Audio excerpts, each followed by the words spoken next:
What's going on, good people? This is the Holly Street in 96 podcast. I am your host, D, aka Double A, and I'm, as always, with my four best friends, DJ Domino. What up, what up, what up, what up, what up? Trev. Yo, what's good, y'all? And the man with all the business plans, Jay Boogie. What up, what up, what up? All right, so how y'all fellas feeling today? Hey, we're above ground. How about y'all? Pretty good, Nice Sunday. This don't sound like y'all want to be on above ground. Nah, I'm good. I'm chilling today, man. I got ask y'all how y'all some feeling. household Like, chores done. I can live. Like, nigga, I didn't ask you if you wanted to eat. You know what I'm saying? But no, for real, come on, man. We on a podcast. We doing our second episode. Come on, man. I'm feeling lovely. So, I'll be lovely for all four of y'all. Nah, I'm lovely because I'm hyped for the second episode. I've been putting it out. So many people been following and checking in for us, man. Salute to everybody that looked out for the brew. You know what I'm saying? We're doing a little something, man. The support. No digging, man. For all the love and support that we got on the first episode and all the love and support we got on the BET episode, I really appreciate y'all thinking with us for rocking. Hopefully y'all rock with us the long way. And I want to send a shout out to all our families for letting us do this because it takes up a little bit of time. I also want to send a shout out to my old crew, aka Jess, aka Reggae Sunsplash, Ill Lyrical, the Lyrical Assassin, my man Trev over here, and the whole Aces clique. One Nation. Anybody got any shout outs they want to take before we get started in this? Yeah, I just want to shout out, my old crew, Head Nod Music. Rest up to Clyde. Tech. Big Rest up in peace, to, man. Clyde, man, classic. King, everybody in the group. All the DJs in San Diego. Yeah. I definitely want to give a shout out to everybody that downloaded the podcast this past week and listen to us. All the good feedback that we got. We're just starting this thing out and trying to just take off from here. So I appreciate it. Constructive criticism, everything. Taking the time to listen and everything. All right, cool. So I'm gonna shout out all of my people that's tuning in on the strength of who we are, man. Shout out to my crew, the Circa. You know what I'm saying? I know y'all out there participating, and shout out to the family for standing by us while we make something happen, man. Appreciate it. All right. So let's get into our first news.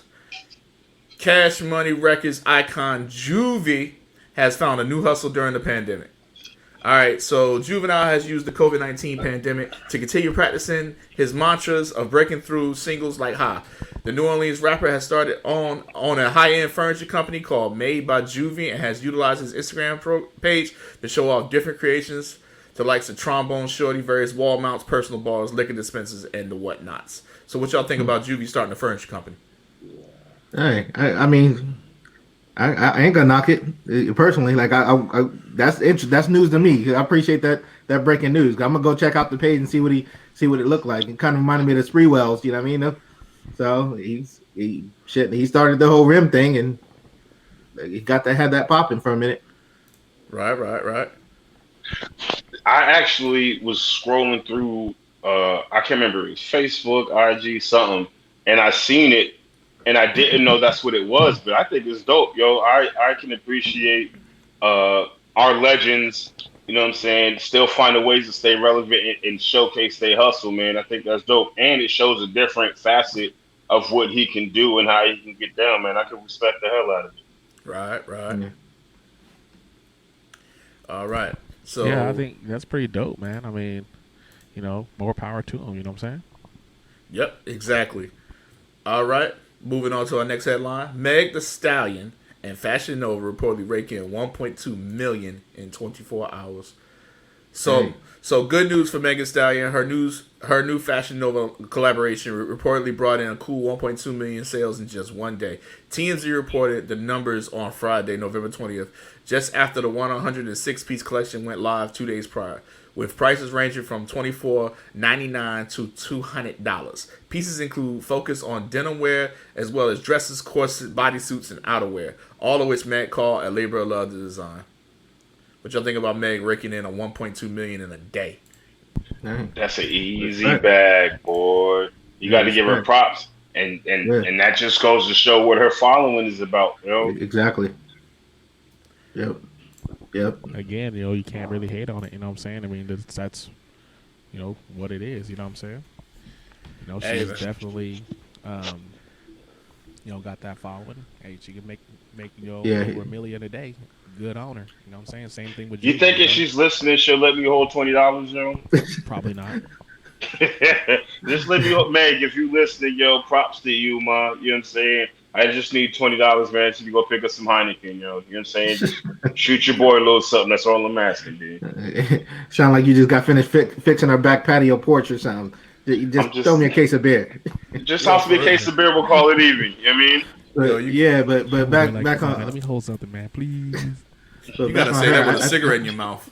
Yeah, but like mad props to her. Carburetor. Yeah, mad props to her. I think she definitely, found her lane. It kind of, that the age old saying, if you don't love it when you're in a store, you ain't gonna like it when you get home. So it seemed like a lot of people really love her shit. So, she found her little niche. They better love it before they get it out the store, because there ain't no store for Fashion Nova.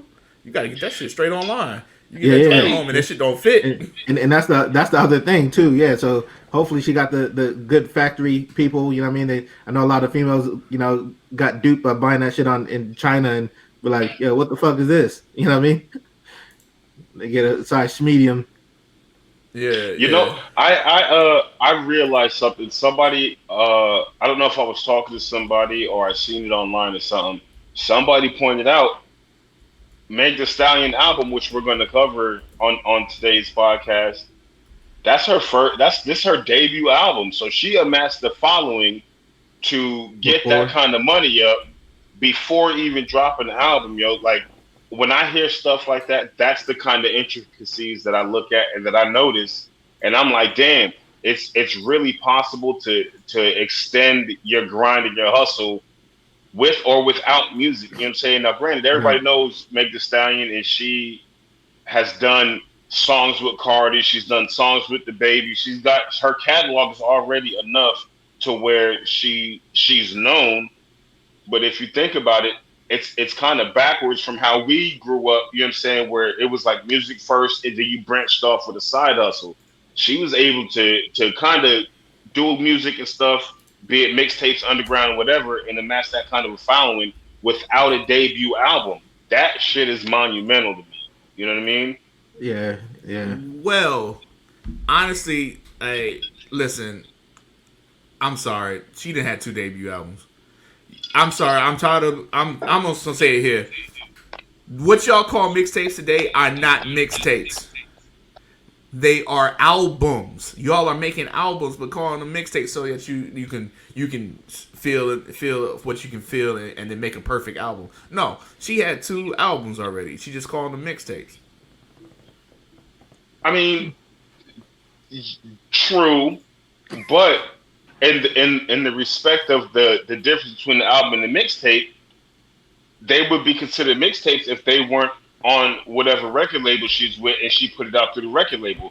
That was always the difference between the mixtape and the album. You know what I'm saying? So if she's dropping 13, 14 track joints, then she's able to drop mixtapes to keep her name in the streets. You see what I'm saying? And then drop a debut album on Universal, Atlantic, whoever she's signed to. So that's going to be the difference. So yes, to your point, it's different, but that's like saying all the dedications and all the DJ drama joints weren't mixtapes. You're calling those albums, and those were clearly mixtapes because they weren't on the record label. Well, I say if it got radio play, if it got played on the radio, you know what I mean, on Pandora, you know what I mean, on your average, you know what I mean, accessible place, like then that's an album. We gotta move on, but we gonna key that, put a pin in that one, and we're gonna address that on a later episode. because that's an important conversation. All right, Diddy applauds Jeezy and Gucci Mane's growth following the verses, the greatest battle he's ever seen. Longtime rivals Gucci Mane and Jeezy went head to head on Thursdays, November 19th, for one of the most highly anticipated versus battle yet. As expected, there were plenty of theatrics that took place during the event, with LaFleur seemingly particularly aggressive from the jump. In fact, he started the battle with the 2012 Jeezy diss track Round 1, setting the tone for the most of the evening. With tension palpable at the Gucci continuing to call Jeezy out for playing nothing but old shit, the Snowman finally found it necessary to speak up on Gucci. But, so Diddy calling, what y'all think about Diddy calling the Jeezy and Gucci battle the greatest battle he's ever seen? Well, first of all, I don't know if one of y'all want to go first. I'll just say, go like, ahead, you got it.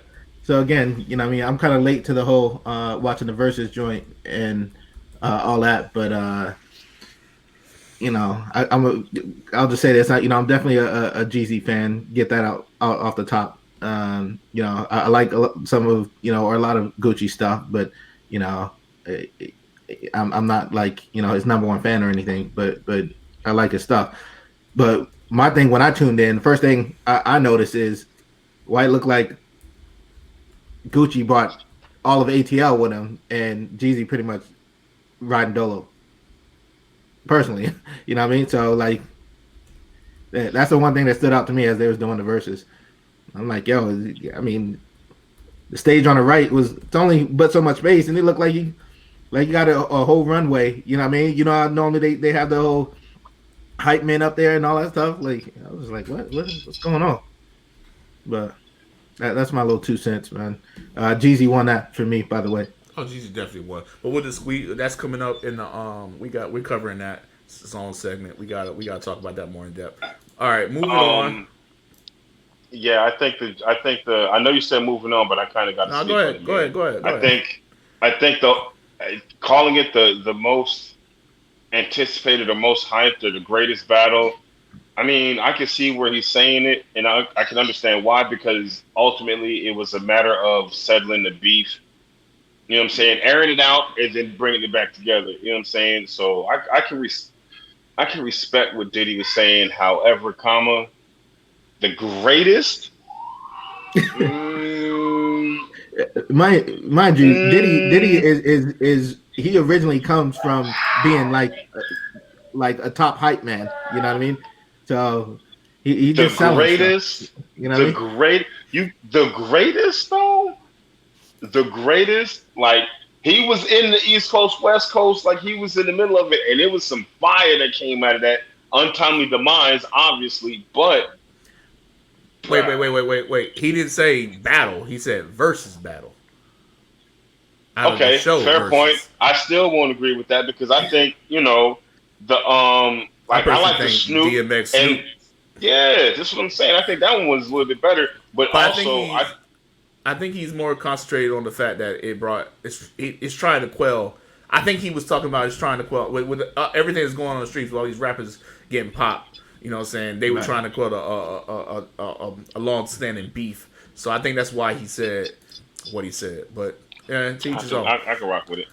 All right. Next headline: The Game gives young rappers invaluable advice he lived to share. With several multi-platinum album singles, high-profile collaborations, and just as many beefs to boot, The Game can confidently speak to the string of murders and shootings that permeated hip-hop in 2020. On Friday, November 20th, the proud Bompton rapper star took to Twitter to offer a bit of advice to anyone who needed. The Game says on Twitter, "Young rap niggas, stop showing off all your money on social media. For every dollar you floss, there's a hood nigga out there loading a clip for you." Facts. I need our elder statesmen to start doing that a little bit more. There's nothing wrong with flossing, but in the age of clout and doing whatever it takes to get a name, that ain't the move. It's a lot different from the shiny suit era that we all knew. You know what I'm saying? Where you can do that and kind of be all right. Everybody want to try and make a name off of something, you know, and they don't even care about the repercussions. You know what I'm saying?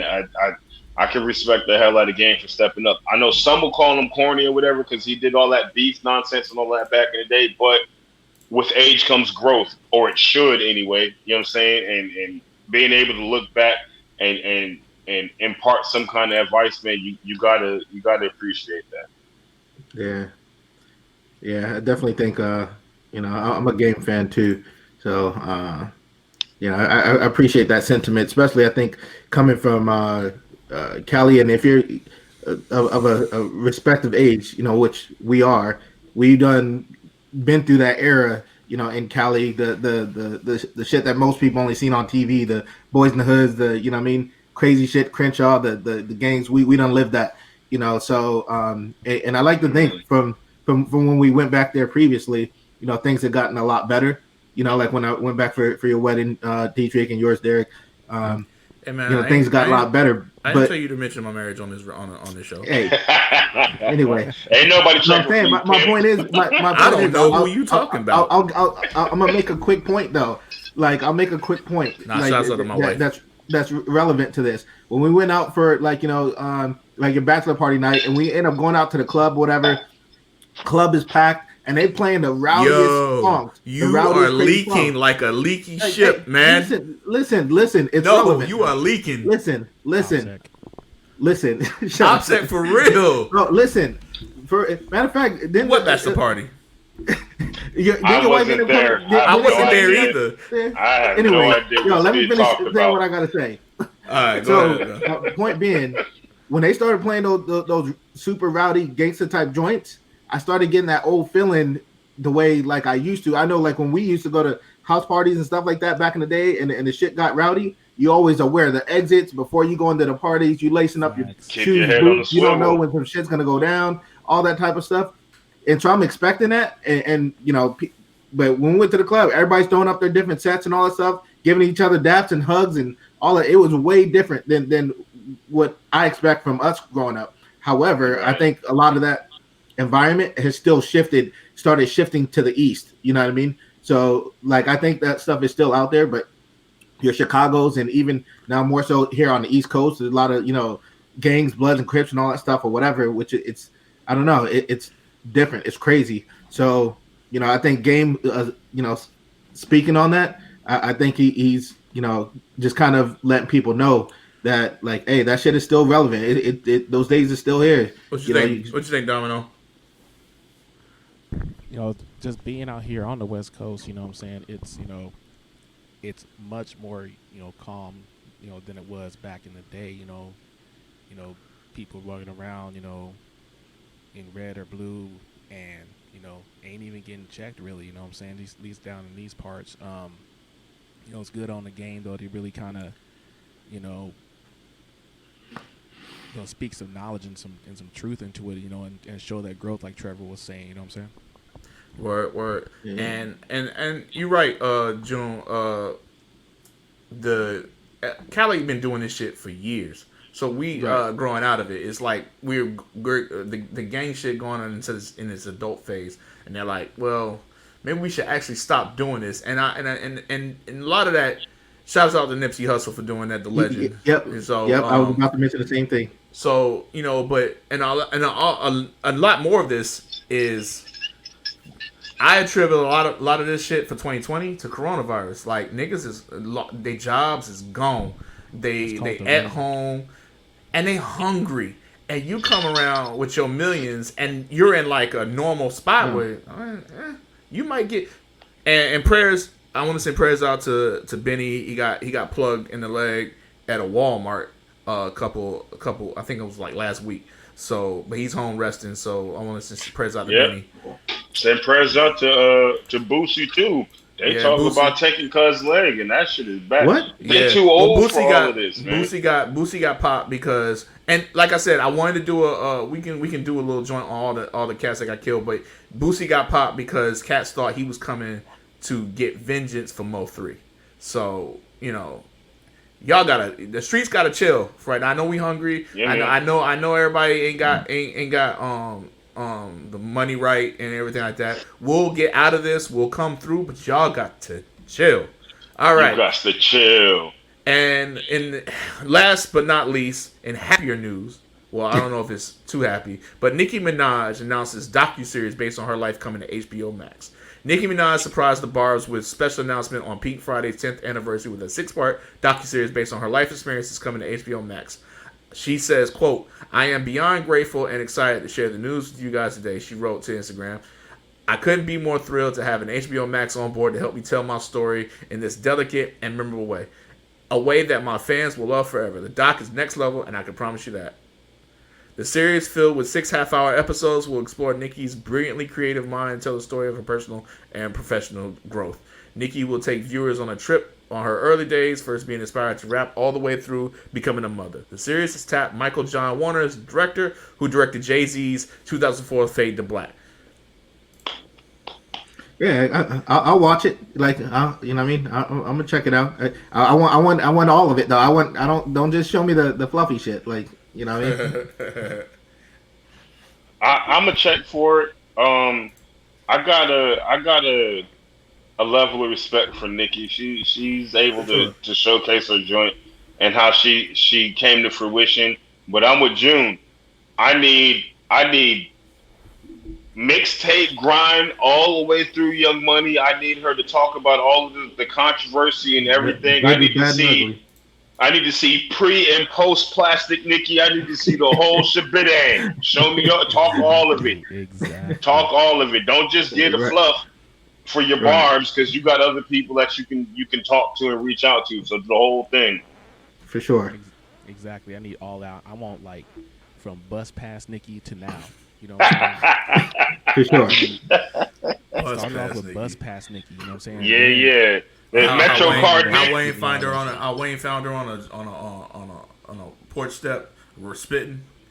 I need Metro Card Nicki to come to the stage before you go anywhere else, young. All Let's right. go. Next station, 8th Street. 8th Street is next.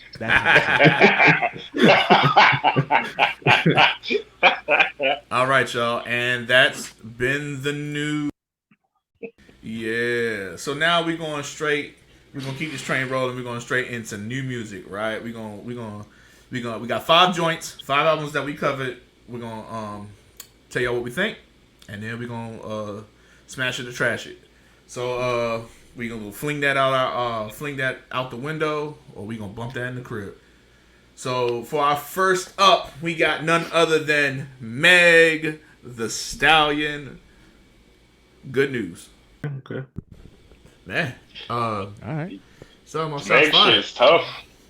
The Meg shit tough, man. I listened to it, and I was able to thoroughly appreciate the fact that she can code switch between, city girl Meg and barbarian Meg. You know what I'm saying? I won't say she's the barbarian, and I'll explain all of that in later shows, but she's able to hold her own and show that she can do both well. You know that saying, get you one that can do both?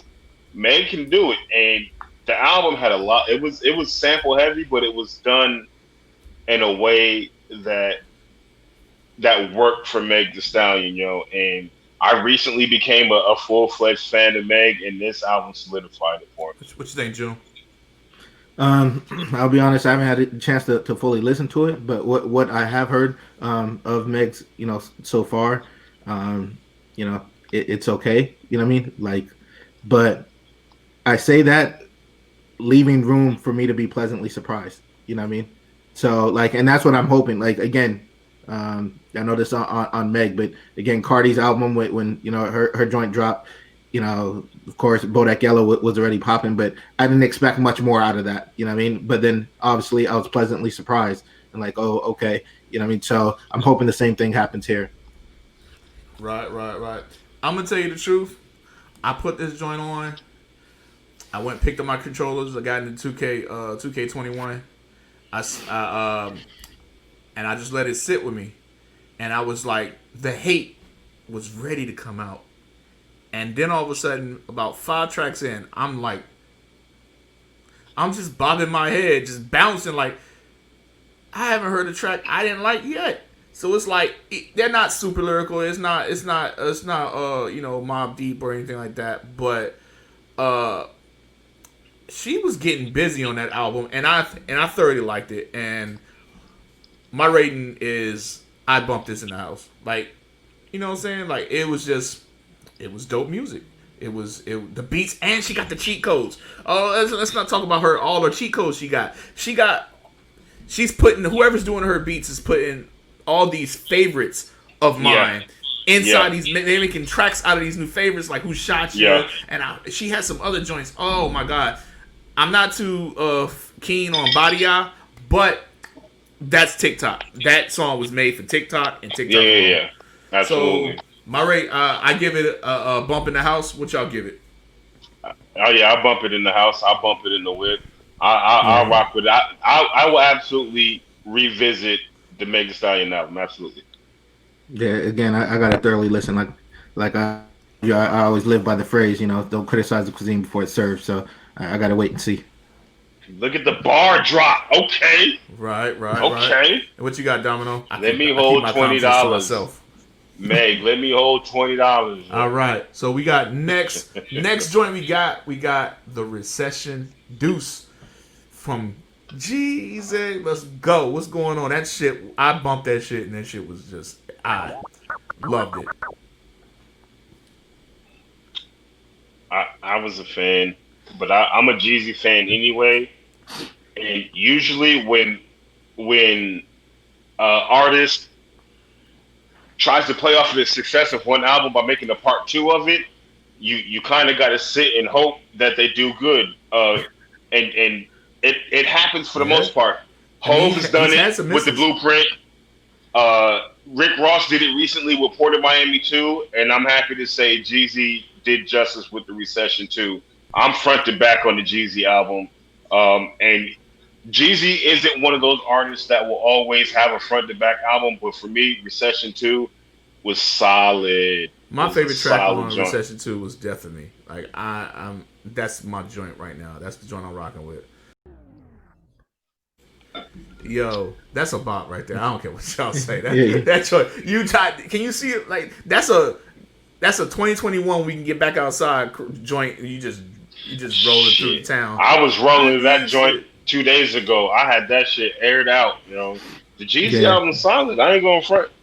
The joint with him and Neo. That was my shit. The therapy joint where he just go in. He had some gems up there. Y'all forgetting one of the best songs on there, the Almighty Black Dollar with Rick Ross. Yeah. Ross killed that. I know you vibe with that one. Financier, I know that was your joke. It's not even that. Honestly, I think the first 30 seconds or so, he just kind of going in on Gooch, I think. You know what I mean? But that joint was, But no, the verse from Ross on that shit. Yeah, that whole joint, I was like, oh man, I'm gonna be playing that one. You know what I mean? Over a few times for sure. Yeah. Oh so yeah, indeed. I would give it. So I'm gonna start. What you think, Domino? Another really solid album, man. I mean, I was pleasantly surprised, to be honest with you, because he's had a couple of projects that were kind of underwhelming. You know what I'm saying? So it was nice to hear him come out with a project that was pretty dope. AKA that retirement album. Yeah, that shit. You could have done better. I know you was dipping out, but damn. But shouts out to Jeezy for coming out with a good project. I'm gonna start it off. I'm gonna bump it in the house. What y'all think? Oh yeah, that's a house knocker indeed. Yeah, I'm definitely definitely bumping. Yeah, I think it's a bump too. Right on. So we got Meg's a bump, Jeezy's a bump. Next up, we got 2 Chainz. 2 Chainz. 2 Chainz. Man. Yeah, that was Lambo Wrist by 2 Chainz. And the album's called damn, I can't remember. I cannot remember what this nigga's album was called. I can't get pulling. So help me God. So help me God. But no, he got what's that? Oh, he got a joint where it's like Tyrone, damn, what is that joint, man? He got a joint that's just he got these 2 joints up there. This is a bop, man. Like he got a joint that Kevin Hart was bumping to on his Instagram, and so once you get deep into, I think the second half of the album is better than the first half. But like I said, he got chains. He got chain joints. Like he got 2 Chainz like joints. Like this was a really solid 2 Chainz album. I ain't gonna say it was up there, but I'm gonna say it was a solid 2 Chainz album. You put this on and when you're trying to fix the car, or you can bump this on a Saturday night with your girl. Like I really liked it. For me, I gave it a good solid listen. I'll go back and play this again.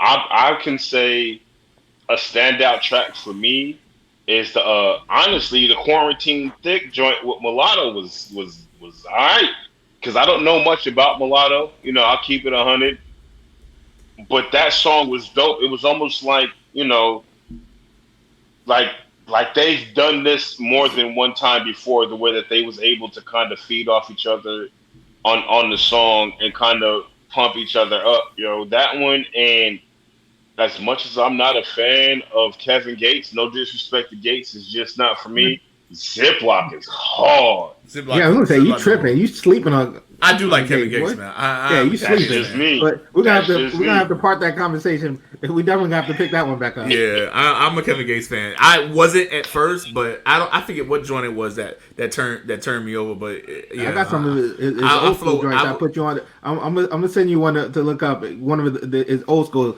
Matter of fact, he only featured on, but goes so hard. Yeah, I fuck with way Kevin before Gates. all the other shit. My standout track on the whole joint though is Southside Ho. I don't know if it's because he's talking about my guy. How you can't get a feature from him? Boy, Southside Ho was that was the joint that I hit repeat as soon as it was over. Like let me give it one more go. And the track was dope. He did his thing on it. You know what I'm saying? That was my standout on the whole album. All right, what you think, Domino? The resident DJ of the group. 2 Chainz, you know, you're gonna get what you're gonna get from 2 Chainz. You know what I mean? You're gonna get, you know, amped up. You're gonna get, you know, lack of a better term, some club music. You know what I'm saying? You're not really looking for Where you spinning this at? Oh, you like in San Diego? You spinning this, you know, at the time, you know, back in the day, Spin City. We're spinning this downtown. Oh. You know, we spinning this, you know, in your hip hop clubs, you know, that are, you know, well, hip hop clubs, you know, out here, you know what I'm saying? Right on. And shouts out to the strip clubs. Yeah, for sure. Yo, definitely, you know, in the in those The Shaker Booty Club. In those establishments, so to speak. Yeah, I mean, you're gonna get what you're gonna get. You know, if that's the mood that you in, then that's what you're gonna get. You know what I mean? Right on. Overall, you know, for that particular, you know, type of, you know, genre, and you know where you're gonna be playing this, yeah, it's definitely a bump. You know what I'm saying? Me personally, will I bump it in my crib if I'm like, you know what, I don't usually wake up and say, you know what, I want to hear 2 Chainz today. That's the usual one that I do. But you know, you know what I'm can feeling respect right that. now? Some 2 every now and then, though, yeah. Chainz. I mean, yeah, I'd be in that mood, but typically, nah. Right on. What about you, J Bug? What's going on? Yeah, I kind of agree with Derek on the fact that it's definitely, you know, that club type music. I think even, you know, through our resident DJ playing that song, you could hear, you know, granted, mind you, everybody, you know, we're using mics and stuff, and we're doing this, you know, remotely, but I think you could hear what that bass would sound like, you know what I mean, if it was in the proper you know, Again, system. I have 2 Memphis 12s in my car, and yes, this shit thumps from the beginning to the end. You're correct. Right on. So, Yeah. so I'll start the rating system off. I'm bumping this in the crib.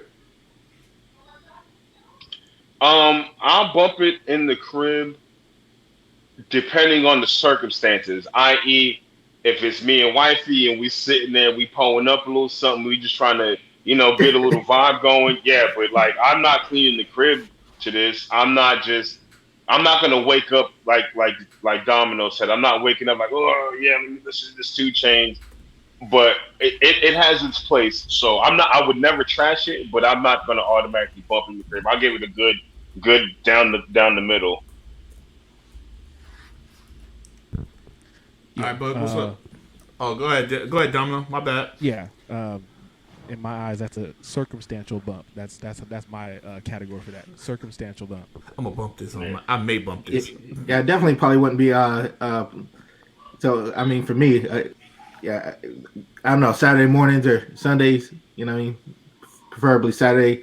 You know, clean the house and all that stuff. I have those two modes: either old school classics, you know what I mean, and you know the straight old stuff, or all turned all the way up. And so I would be listening to something like that as I clean the house. Mind you, you know what I mean, majority of the people around my house is, you know what I mean, not youngins. I definitely wouldn't probably be rocking those 2 Chainz around, you know what I mean, if you got some little ones around the house. For sure.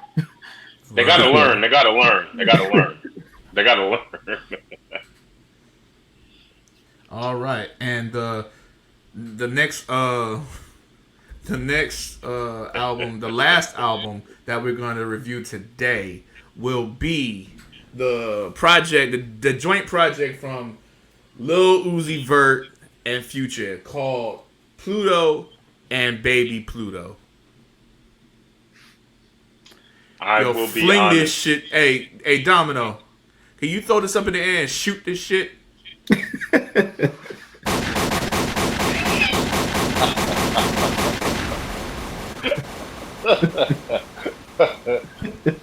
And that's what we do to trash ass albums. I'm sorry if y'all like this. I don't mean to alienate you, but I listened to this.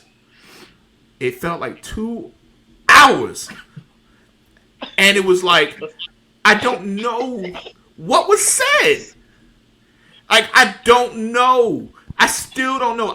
All I know is Lil Uzi Vert called himself Baby Naruto at one point in time, and I was just lost. Like, dude, I don't mean to get on my soapbox, but damn it, Derek, DJ Domino, throw that shit up one more time and give me the gunshots, please.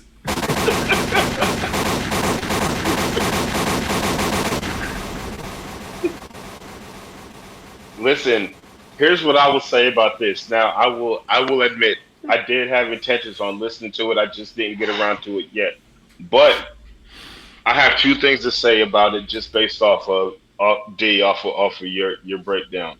1, this was a money grab, and 2, you had to be super fans of Uzi or Future, and that's what it is. That's when you get 2 people that, you know, you got a decent following, you got a decent following. Let's put it together. You got peanut butter and mock chocolate and all this other. You know what I'm saying? Like they tried to do something, but for me, just the sound of who was the album was consisting of didn't really seem like it had any kind of cohesion. It was like, hey, Uzi Vert's over there. Let's get him to do something with Future, who's over here, and let's see if we can make something. I haven't listened to a single track. I will give it my due diligence, but I'm not looking. I'm not expecting much to come out of it. Look. All right. I think I kind of mentioned it last last podcast that I wasn't a big Future fan, but you know, honestly, I haven't had a chance to fully listen to it. So again, I'm gonna reserve my judgment, but I will listen to it. I'm gonna force myself to listen to it, regardless of how I feel about it from beginning to end. So that way I can intelligently speak on it and give my legitimate opinion and have reasons to back up my opinions, rather than just simply stating that I don't like something. So I'm gonna give it a solid listen. I will give it its due diligence as a DJ. I just haven't got around to it yet, but I have a feeling it's gonna be Basuda! Throw that shit right out the window. Trash it, shot it, dead, Hey, put it on the curb. Let me apologize if y'all are listening to this in your headphones, man, and that shit destroyed your joints. I'm sorry, but listen, sometimes shit's got to get shot, yo. Yeah, and I apologize to the fans too for us not being able to do proper feedback on albums. I'm glad Dietrich listened to it thoroughly, but there was just so much stuff coming out for us to listen to while still, doing everything we got to do during the week. But, and hopefully as time goes on, we get better with being able to listen to everything and fully give you guys, thorough opinions. Yeah, I don't want to alienate anybody, but shouts out to Domino for having the guns. Damn. We alienate. We tell the truth on this podcast. I am tired of people talking about this not for us, this not. No. This shit was trash. This shit deserved to be lobbed up and dunked on somebody. This shit deserved to be shot in the trash while you playing video games. This shit deserved to be, you know what? This shit deserved to be shot one more time. Domino.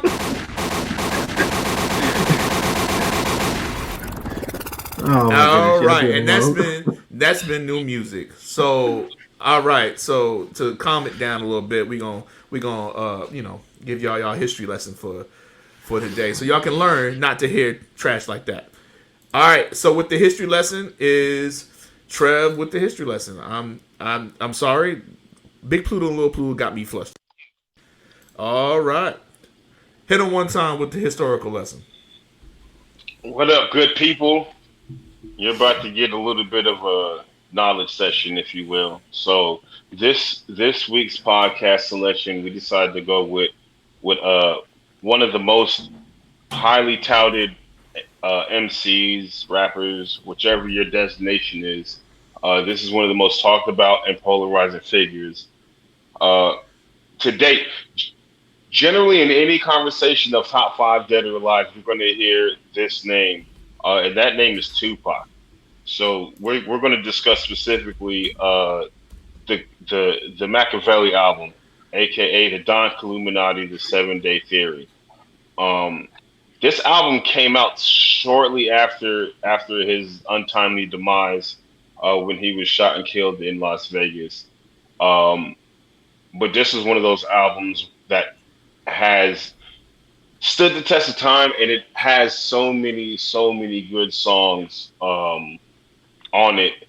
I remember when they dropped To Live and Die in LA, it was like right after he died, and it was just one of those songs that, for me, as a proud New Yorker, it made you want to be from LA a little bit. Like, being a New Yorker and living in Cali, I could resonate a little bit to what he was talking about. Granted, it wasn't Los Angeles that we all came from. We all San Diego / Imperial Beach. Shout out to IB. But generally, the movement of SoCal is exactly what he was talking about. You know what I'm saying? And it's one of those songs that just sounded so good. Domino, what you got for me? Man, I just felt like standing on my square. Yeah, man. This was I would call this an iconic album because of the impact that it had when it dropped. Again, because it came out after his untimely demise. So automatically that puts a little bit of extra weight on it, and it was far from a trash album. This was a complete body of work from Tupac, and it just went to show just how dedicated he was to the craft of hip hop, man. We miss you, Pac. You know what I'm saying? And you'll always get run in my AO. You ain't got nothing to worry about, man. But props to you for this one. All right, J Boog, you got any thoughts on Machiavelli? I don't think I could say any. I pretty much echo, what Trev said. What I think how everybody feels about it. Like I don't think that there's really anybody out there that can say, Tupac, Machiavelli was trash. That album was trash, or bump that. Like screw that. I don't like that album. I don't think anything could be said negative about that album, nor about just the way he moved when it comes to the album. Just everything about that album, Machiavelli faking his own death, just the constant. I think he's just so genius in how he moves, and just, huge fan. I can't say enough, but I think he's genius naming the album Machiavelli. Who, for those who don't know, faked his own death, and then here we are 30 years later, people still talking about, I think, Tupac faked his own death. Machiavelli did it. Like he knew what he was doing. So genius. Just, I mean, again, it's unfortunate that he had to pass and all that for those of us who believe that he's no longer around. Or not sipping, pina coladas on the beach somewhere. But I mean, he might be in Cuba. Let's keep it a buck. There's nothing saying this was, again, as a polarizing figure as he was, to still have that much, surrounding his name, like you said, Boog, to this day. You know what I'm saying? Like, that just goes to show, just how much of an impact he had, man. Yeah, everything about it to this day. I mean, the same thing goes, with the other person that we're not going to mention because this is on, Machiavelli. But again, obviously still no solving or no potential suspects in his murder. No, there's so much lack of proof when it comes to anything, and just leaving room for speculation, which then leaves room for stuff like this album, and him to stay at the forefront of your mind. Like kind of a question that was never answered. You know what I mean? So right. Yeah, I think he'll always stay at the front of a lot of people's minds for those reasons. Right. What you think, Domino? I think that Live and Die in LA track was just it was just so West Coast, man. You know what I mean? That's really the only way to describe it. You about to play something for us? You about to play something for us? Yeah, we're gonna play Toss It Up, which is another track off that Machiavelli album. So let's go take a listen. Hey, ho! Before you do, let me say something. Real quick. We do not promote beef on this podcast. We do not promote the hip hop East Coast West Coast beef on this podcast. This song is just a great song, but we're not promoting beef unless you're one of the crew members who made that trash ass Baby Pluto, Little Pluto album. I swear to God, yo, chill out. I swear to God, I'll find you. All right, go ahead. I'm tossing them up. Chill out, bro. Hey, listen. Shout out to the West Coast. We can't not mention Hail Mary talking about this damn album. Or me and my bitch. Yeah, we'll be here all day. We'll be here all day on Machiavelli. Yeah. Hey, this being my girlfriend, but I feel you. You just felt that energy. Yeah. You know what I'm saying? That Tupac pursuit, but that Machiavelli album was just the 10-day theory is just crazy, man. It's just and it comes out, and what y'all understand, this 7-day theory, whatever. How it came out right after he put out a double album. Like, this nigga had enough content that he had a double album and did a dope part. And they were both dope. So shout out to Tupac. They still say Pac has so much. Hundreds. He came out with a couple albums after that. You know what I mean? Right. And that's the joint that's crazy about the legacy of Tupac / Machiavelli. What's the name of that? He did all of that. Which one? The album, like, where they had all the features on it, where everybody mixed. That was a Rose from Concrete or something like that. Yeah, I think so. Like, I know it had the M in Tupac joint, and I think one was Stone Bugs and Harmony in Tupac. What was it, Derek? The Rose That Grew from Concrete. Yeah, tell me I don't know my shit. What year did that come out? That came out like a year or two after this joint. Crazy. Hold on. Let me see if I can figure that out. But yeah, like Hail Mary, I remember listening to Hail Mary, and then a couple years later,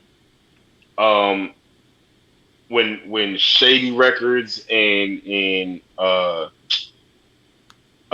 Rule's crew was going back and forth, and they dropped a song that had the Hail Mary beat on it, and that shit was hard, but it still took you back to Hail Mary. You know what I'm saying? And that joint had Busta on it. Just to circle back to last week's podcast, Busta got off on that joint too.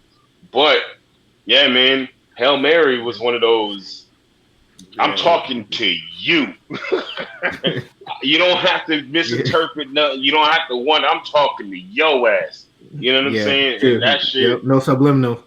No Yep. subliminals. I'm calling names out. You got to listen. Yeah. Solid body of work. Yeah. All right. And that is the historical lesson for today, kiddos. All right. Next, we got the financial report with your man Jay Boog. Jay Boog, hit him with the financial tip. For my tip, I think I wanted to go over the impact of making a late payment has, just visually, get people to understand the impact that a late payment has on your credit score. So, for the average person who doesn't have great credit or doesn't have any credit or just starting out per se, you have, let's say you have one little store credit card or one little $500 credit card on your credit and trying to build your credit. Your monthly payments $20 or $25 a month. You miss one payment on that one credit card that you have, or two credit cards that you might have on your credit report. And in order to be in that upper echelon of credit, you need to stay in the top 98 to 99 percentile of paying your payments on time.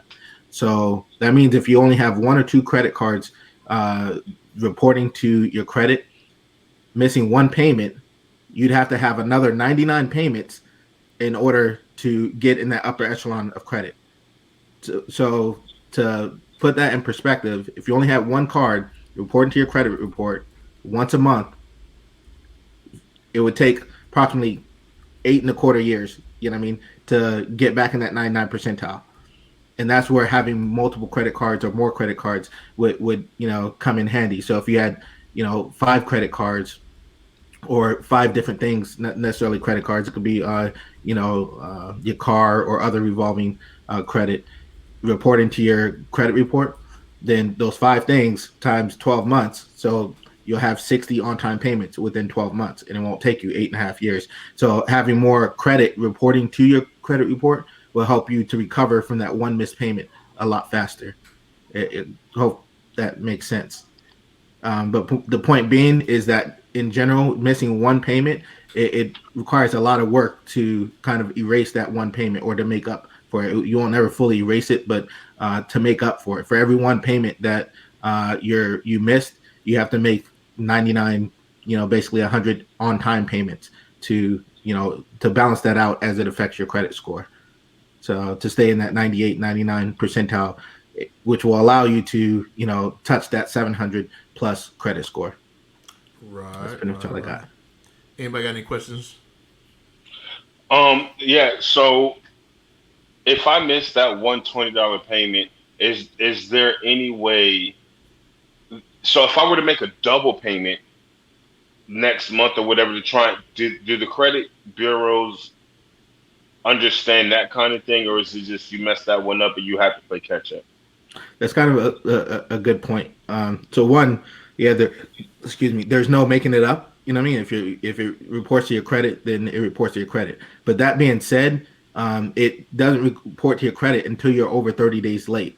So if your payment's on the 15th of this month, then technically, assuming the month only has 30 days in it, not 31, then so if your payment's due on the 15th of this month, then as long as you make your payment before the 15th of the following month, so if you pay your payment on the 14th, on the 29th day, then it won't reflect on your credit report. All right, and for the listeners, real quick, is there a way? What's the best credit monitoring app they can use to where they can track all this new info? There's so many out there. Personally, I would say anything that's free. Credit Karma, Credit Wise, Experian got the free version of it. A lot of these free credit apps are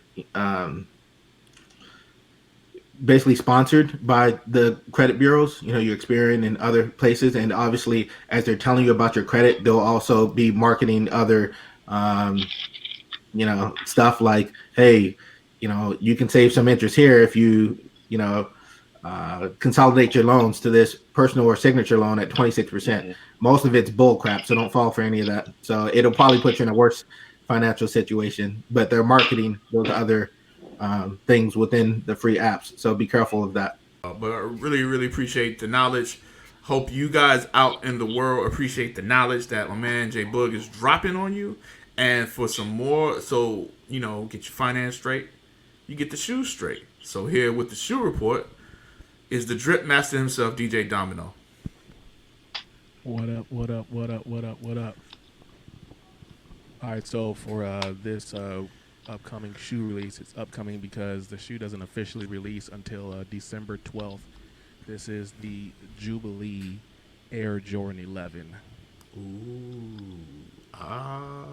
So, as you can see, takes a lot of cues from the Space Jam 11 with the color blocking. Key differences, the Jumpman on the shoe is actually metal. And also on the eyelets, if you look really closely, for those that will be watching this on YouTube, it spells out Jordan down the eyelets as well. Overall, the construction of the shoe is fantastic. Patent leather is very, very nice on the shoe. It's going to be released through the Sneakers app and also through other retailers for a retail price of $220. It'll be released on the Sneakers app on December 12th at 7 o'clock. For those that don't have bots, good luck getting it. To be honest with you, it's gonna be a tough How did you get yours? I can't spill all my secrets now. How did you get yours, young man? Are you pleading the fifth? You know, I mean, since we're on here, you might as well show the other pair from last week since you have them. What are you talking And Junior once again leaking like a leaky boat. Hey, I'm just saying, like, Spilling so the people all want to the know. secrets. The people want to know. We're talking about the No, I wasn't talking about secrets. I was just saying, like you know, help give them a visual. All the secrets. Yeah, so we talked about that shoe actually last week. That's the Fire Red 4 that he's alluding to. I have that shoe. If you want to get a quick look at it, for those of you on YouTube, give me a quick second. Listen, I will say personally, I'm not a sneakerhead per se. I do respect some of the kicks that come out, but for me, I'm good with a pair of Air Force Ones, aka the Uptowns. I'm a Air Max kid to the heart. Not the new Air Max Fusions or whatever them things is called. Give me the 95s and then Air Max 90s, solid. So anybody who's out there listening, size 13, if you want to look out for your people, I take gifts. I won't say I can be bought. I can be persuaded, though. You know what I'm saying? Well, he can't be bought, but I can be bought. So when you send him something, you better send me something for real. Go ahead, Derek.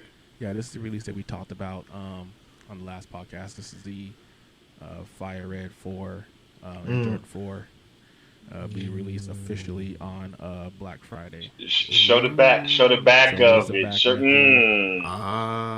The Nike Air on the back right there. For all you shoe fiends out there.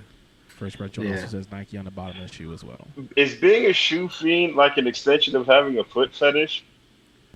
I don't know about all that. That is another podcast. Nasty. I just asked the I won't be question. attending that one. You just told on yourself. You leaking like a leaky boat. Right. First off, don't you shame me, sir. Let me just ask the question, champ. The people want to know. I just asked the question. Hey, you know, is having a shoe fetish like having a foot fetish? My nigga. Feet go in the shoes. I'm just saying. That's a viable question. You know what? Yeah, we haven't whatever podcast.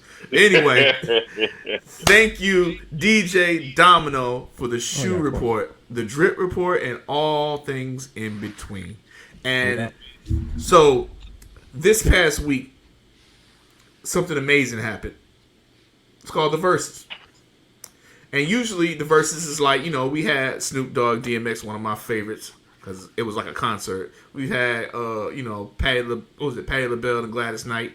And we've had Beanie Man and Bounty Killer. But this battle, this was a real battle. We had two dudes who had real beef with each other. real street beef. Niggas is getting popped and everything. So I'm kind of glad that with all the killings going on, we get sit these two cats in the same room at the same time and have a dope battle. So for further ado, I'm talking about the Jeezy Gucci Man versus battle. Shout out to Tim and shout out to Swizz for putting this shit together. So what y'all think about the? First of all, let me get everybody's scorecards. Who got a scorecard? Who got a scorecard? Mine was 16-4. I'll be honest. I tried to do the scorecard out the gate. I didn't know a lot of the Gucci songs, but I would put it somewhere around there. It wasn't a landslide, but it was a decisive W for Jeezy, in my opinion. Yeah, I gave Gucci 4 joints. How many of those were for his outfit, sir? None of them were for his outfits. This nigga, yo, I seen a meme where somebody looked like James Avery, not Uncle Phil, not James Avery. Excuse me, no, not James Avery. What's his name? The father from Good Times. Yeah, my man from Good Times. Oh, stop it, yo. Like he had on. Listen, man, the man had on nothing but lavender. Lavender, that's a scent, not an outfit. You cannot rock lavender at a strip club. I'm sorry. That's like salmon. Like, I hate you niggas that wear salmon. First off, it's salmon. Stop. I hate you niggas that wear salmon. Salmon. Don't wear this shit on clothes. Eat this shit as a food. Me fail English? That's impossible. You know? Right. I reads good sometimes. But what'd you think, man? What's your scorecard? Who swayed who? Shoot, I don't know about the whole scorecard piece, but definitely Jeezy, Young Slide. Again, like you, I didn't know all the Gucci songs, but I give him a couple, just for good measure. Yeah, again, outfit left something to be desired. So again, I agree with y'all on that point as well. So you got Jeezy winning? That for sure. For sure. Trey, you got Jeezy winning? Yeah, I got Jeezy winning, man. Like I said, it wasn't a landslide, but yeah. Domino? Yeah, I also had Jeezy winning the battle as well. I mean, I kind of had a little bit more of a deeper knowledge of Gucci, being a DJ and everything, and playing clubs, especially, at Gucci's peak, pre, as I like to call it, pre-clone Gucci. Pre-clone. So, I had a little bit more insight, but I still gave it to Jeezy because I think that Jeezy's hits in and of themselves were bigger, and I think Gucci did a lot of feature stuff as well versus his own shit that he came out with.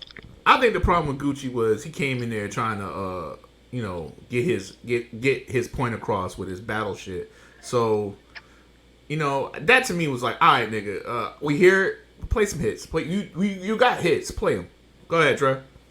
So, I will say, I've had outside discussion literally the very next day after the battle, and I talked with a lot of people that were pro Gucci, that were Gucci fans. So my equation to it is, if you were a person that was already rocking with Gucci, that's who you were already predetermined to kind of go with. You know what I'm saying? For me, I went into it as somebody that doesn't know much about Gucci Mane and honestly wasn't that big of a fan, to be swayed and to kind of see what he had going on. And he played a bunch of diss tracks and he was, look at my opponent's outfit and all this other stuff. Like, he was with the theatrics, but the versus battle is about hits. And Jeezy played hits and he didn't play all of his hits. And for me, that was a deciding factor. You know what I'm saying? Because again, the Gucci Mane fans were Gucci Mane fans to the death. But for the person who doesn't know anything about Gucci Mane or doesn't know much about him, it doesn't help put him in a light where he could possibly get a win. Right. I don't know. I felt like Jeezy went in with an agenda. If you watch the versus battle, he was the definition of unbothered, and he did exactly what he was going to go do. He went in there. He didn't deflect from anything. He just did his thing, and that was what was the W. Yeah. So like I said, Domino, we got 4-point scorecard, and Let's just face it, ladies and gentlemen, Jeezy is the winner. Yes, sir. That was the winner of the versus battle, ladies and gentlemen, Jeezy. Winner in our eyes, because remember, there are Gucci Mane fans that will fight you to say otherwise. I don't judge. Right, I'm just right. saying, my opinion is Jeezy took that joint hands down. My mic, my winner. And we said it on that. Fair point. All right. So But wait, moving where on. Fair they trying enough. to fight for the All right. fans? So moving Trev. on to the main subject matter. We got the main source. All right. For today's main source, we I wanted to kind of shine a light on one of our hip hop impresarios, 50 Cent. 50 Cent's been in the news lately, and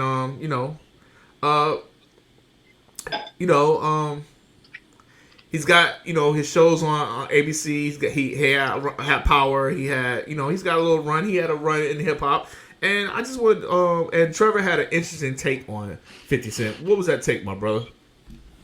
Okay, so my take on it is the theatrics and the way 50 Cent moves, does that make him corny?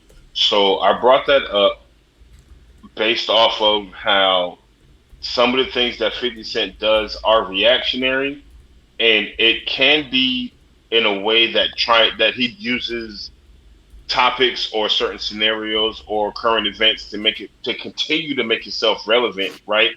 Outside of, we know he has Power, he has a spin-off of Power and all that other stuff.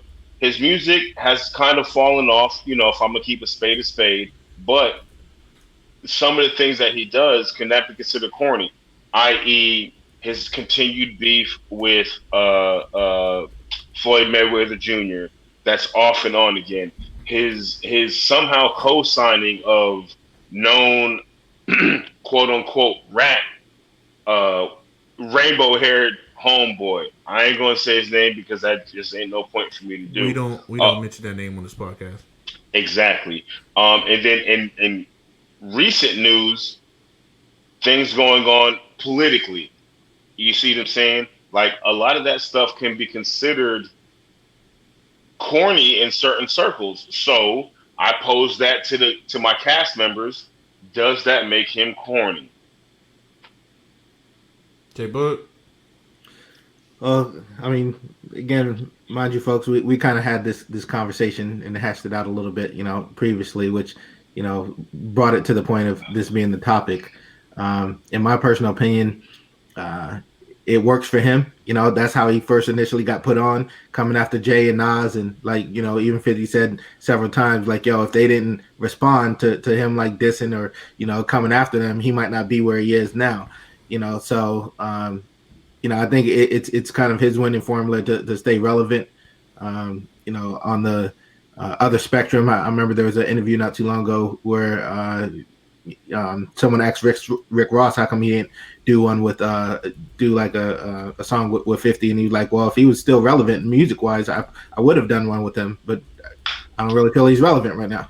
So again, I'm surprised 50 hasn't came out and said something about that. Like, back then he said something about everything. But I think he is, attention and focus is, everywhere else. Like, it's either music and business, grind. And then, when he's at home, probably in a pandemic like us, or even whether, on a jet flying from one place to another, ain't got nothing else to do. He just trolling, Instagram, just dropping crazy, stuff. And I don't know. I mean, keep trying to keep himself at the forefront of others' minds as well. My question is this: if it's corny, it sells. So does it really matter that it's corny? Because God, that man is caking. Like, he keeps raking. He keeps doing like I said. He's got a new show on ABC coming. They just bought the pilot with him and Mary J. Blige, and it's a musical. It's a musical comedy. And so, like I said, somebody keep paying for this man. So the more shit he does, it seems to me like the more he gets promoted. So if it's corny, I don't know if he's corny or if he's doing it on purpose, but I think corny sells. I mean, corny does sell because in the end of the day, in this day and age, content is king, right? But how often, like, there's got to be some kind of expiration date on it. You know what I'm saying? Because think about it. The rainbow haired dude that we will never mention, he's Who's corny that? as hell. I ain't saying his name. Who's You that? know who I'm talking about. Anyway, His name sound he's like he's corny speaking as on the hell. podcast. Who is Well, it? Danny is corny, but he followed that whole what's beef, and he's running around New York City talking about he's untouchable and all of that, and nobody's wasting their energy to deal with the likes of him. Not saying that anybody's going to go at 50, but the question still remains: when is the sell by date, so to speak, on corniness? 50 has definitely been that from How to Rob to where he's at now. How to Rob being what a lot of everybody's introduction to 50 Cent was, right? But how can not how can he because he's doing it, but can he continue to have that be a thing? Because now he's dealing with ABC, who is a powerhouse in the industry of television. You're AKA talking Disney. you're talking serious execs who might not recognize him like we do from How to Rob days and Wanksters and all of this. They recognize him from the success of Power, right? Are Will that sell by date on 50 Cent expire if they start going and digging in the crates and seeing what he's capable of, or if they start catching wind of him and Floyd Mayweather beef coming back up out of nowhere, or whoever the hell else he decides he wants to beef with? I think they just see dollars. Period. And I think everything short of him, doing something like ending up in jail, or something that looks bad to where contracts get canceled, which I don't see 50 ever doing because he's too smart of a businessman. I think he's a great businessman, but I think those execs, they knew exactly what they were getting. Get Rich or Die Trying was a phenomenal movie. I think even better than 8 Mile. Absolutely. You know what I mean? So to me, Power was just a replica of that, in a longer format to be able to exponentially just make more money. You know what I mean? Just basically Get Rich or Die Trying over and over and over and over and over again. Where everybody stays tuned and locked in. And again, okay, that worked. So let's see if we can,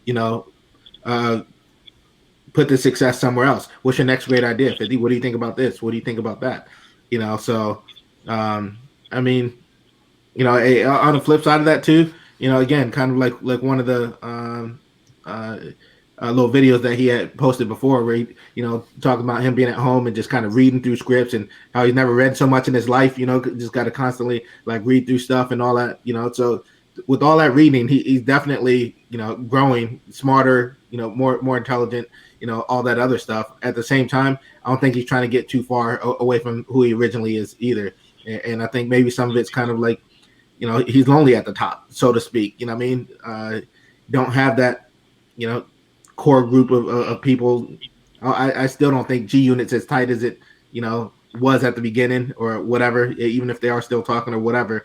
So I think he does that stuff just to kind of, not stay bored and have other people to engage and, feel relevant. So Domino. Yeah. So I mean, I just think that with all the the unnecessary beef that 50 sometimes engages in, be it with Ja Rule and going overkill with him back in the day, to basically telling Floyd Mayweather that he can't read, write, or recognize shapes of colors. He still hasn't proven that he can. But Chill out, yo. I will not. But it's I mean, he's kind of had to shift his his focus from music. I mean, we talked about it amongst ourselves a couple days ago, and that 50's last couple albums were they're not what was that? They're not in the same Well, realm as get rich or die trying. You know, nothing's gonna really touch that. You know what I'm saying? But I mean, him engaging, you know, other stuff. It's about relevancy. Right, You know? right. It's right. about maintaining relevancy. And I agree with that statement. Like, I don't know if it's corny, but anybody else does what he does, they're not getting away with it. But 50 has that aura around him where his corny is not real corny. It just seems like a bully, and nobody's really trying to try him. So it works. And his corporate business is such corporate business that he can do whatever the hell he want on the side. And ABC or whoever he messing with doesn't really care what he's doing. Matter of fact, they see it as like, oh, yeah, go promote. We don't have to promote you. Go ahead, self-promote. Because now, when 50 put his name on something, damn, 50 got a new show? I'm going to have to watch that joint. So it's like an automatic stamp. Plus, with ABC losing Shonda Rhimes over some bullshit, you know, they didn't want to give her Disney passes.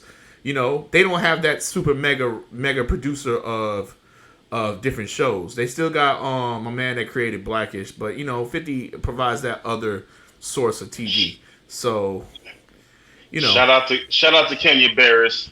He's the one Barris. that does all the Blackish and Grownish and all of that. Shout out to you, OG. Blackish is one of my favorite shows. But you know, just my take on 50. I say, Pip, keep doing what you're doing. It's working. I agree. I just posed the question.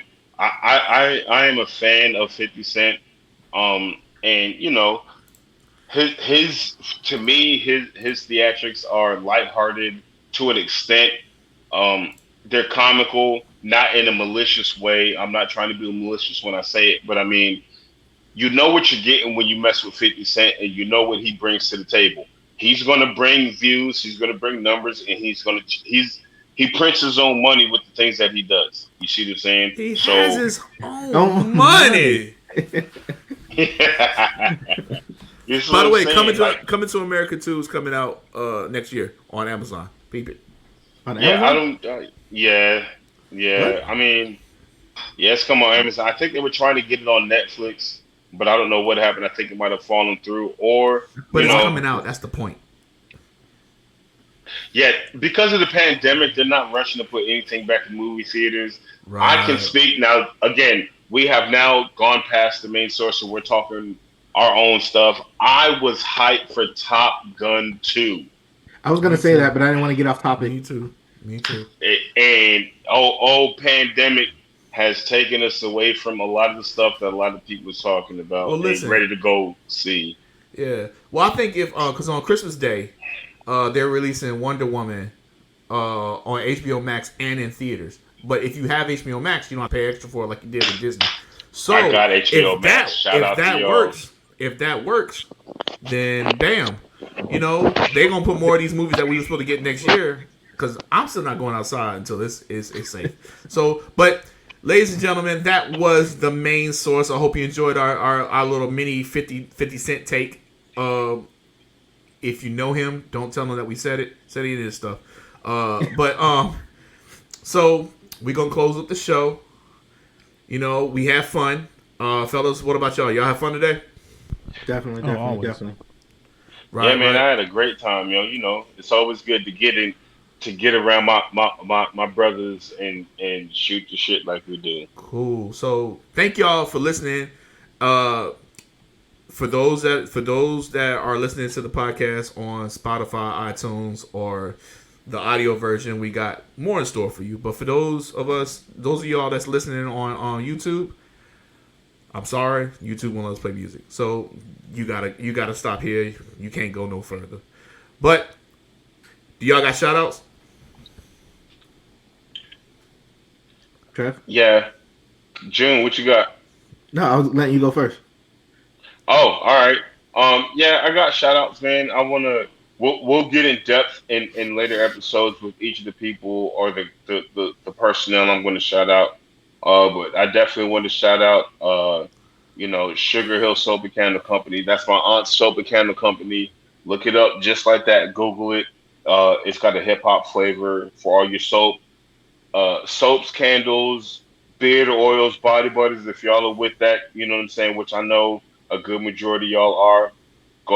Just Google Sugar Hill Soap and Candle Company. and get you some of that good love. You know what I'm saying? I want to shout out my cousin Wesley with Roundtable Productions. They got a whole lot of stuff going on there. You know what I'm saying? So just keep an eye open for it. And I want to shout out Yo, Wes, I my want my sweatshirt. I'm gonna shout out my Facebook team, the Circa. You know what I'm saying? Thanks for looking out for your boy and following and being a part of what we got going on, man. Shout out to Wifey, Charity for believing in me and supporting the hell out of me, man. And, shout out to the fans, yo. Y'all following what's about to be something big. That's all I got. Yo, man, I just want to give a quick shout out to the homie Joe McClain. He's an author and a spoken word artist out here in San Diego. He's doing big things with the Task Force 1 for the Navy. That sounds like an interview. So really good guy. His website's authorjoemac.com. Buy his books. Really good friend of mine. So really kind of take a look for him. That sounds like an interview we need to have. Yeah, definitely. I could hit him up and see if he's down to talk. Right on. Anybody else? Yeah. So first and foremost, I want to thank you, D, for putting this together again. Without you, we probably wouldn't have gotten this off the ground. So much appreciation. Other than that, just the fam, my brethren here, and that's pretty much it. Keep it simple. Fam, What'd you say, Derek?